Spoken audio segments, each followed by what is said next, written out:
Rabbi Aaron Boxed back with my podcast once again. I know it's been a really, really long time, but I promised I would bring my podcast and all my other stuff back in the new year 2026. So here I am, the day after probably one of the most disappointing football games I have ever watched, but not disappointing because of anything that was done on the field, but disappointing because of the ending. And let me explain. What I mean by that is being a University of Georgia football fan, go dogs. It is has been very very painful. I mean, I remember back in the '90s when I was a student at UGA to win 7 games in a season, to go to a bowl and win was a big deal.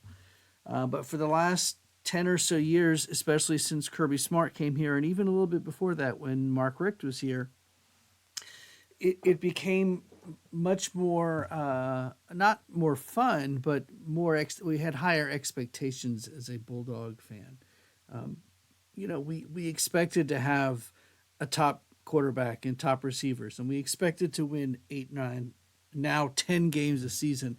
If we don't win 10 games a season, it's like a major disappointment. But the truth of the matter is, the University of Georgia football team played their hearts out last night.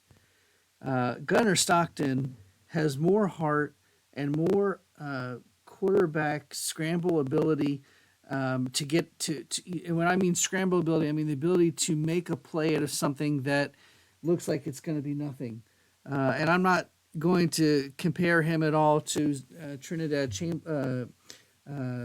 because he is his own kind of quarterback. But Gunnar Stockton has the it factor, and I hope to God he comes back next year because he deserves everything. And the players, man, I've heard all the excuses. We had a young team, and this person got injured, and this person got disqualified on a targeting play, which, by the way, it was not targeting, but that's a whole nother conversation.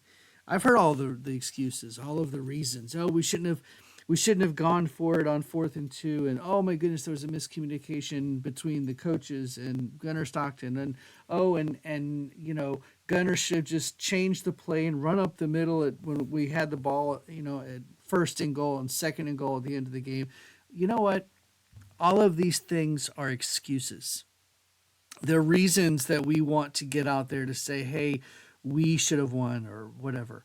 But the fact of the matter is, we have such a great football team, such great football players, and we should be thankful and blessed that we've had the opportunity to watch them and to applaud the work they've done. And you know what? No matter how bad you as a Georgia fan may feel out there, nobody feels worse than the players themselves who put their hearts on the line every single day. And I want to applaud them and send them so much love and support because they worked hard. And look, let's be clear here. Ole Miss, they're a great team. I really hope that they knock the you know what out of Carson Beck and remind him that he shouldn't have left us. Although, you know what? Had he not left us, we wouldn't have had Gunner. So I'm not upset about that. But, I hope that Ole Miss goes and tears up the Miami. And it's going to be a great final between two of the best quarterbacks out there, I think, with Mendoza and Chambliss, and it's just gonna be great. And I'm excited for that, and I'm also excited for the Georgia football team next year because we have on our team great players, young players who have now a lot of experience who will come back, and a football coach who's the real deal. He's a Hall of Fame football coach if he doesn't win another game. Um, but listen, let's change the mood here a little bit because we're talking about college football.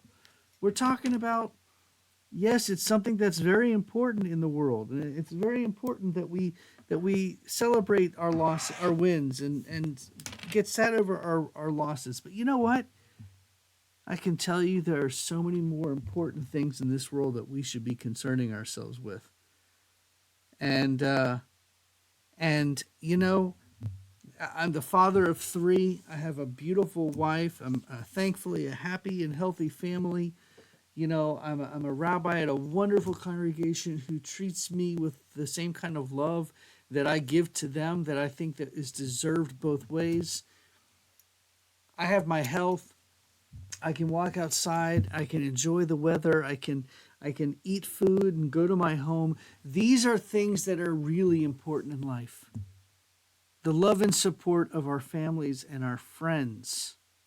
So in 2026, let's take a little bit less of a concern. Let's concern ourselves a little bit less with the things that are mundane. That doesn't mean don't be a Georgia football fan or a football fan of any team. I'm an Atlanta Braves fan too, and it sucked that we didn't do as well last year as we could have, as we should have. But you know what?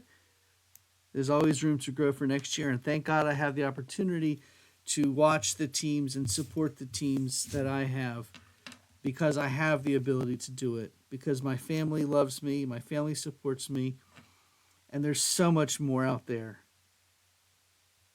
You know, our health, our fortunes are not tied to college football or any sport. Our fortunes are tied to our belief in each other, in a higher power, I'll say God, and being able to treat each other as we would want them to treat us. And that is the message for my podcast this week. Love your neighbor. Love the people out there. Treat people with kindness and love and respect. And you know what? When the world looks dark and the world looks bad, just perk up and realize that there's always a way to make things better. If nothing else, just by going out and being and surrounding yourself with people who care about you, who love you. And if you don't feel like you have that, find me, call me, email me, text message me, and I will be that support for you because you know what? Supporting each other is what's important this day and age.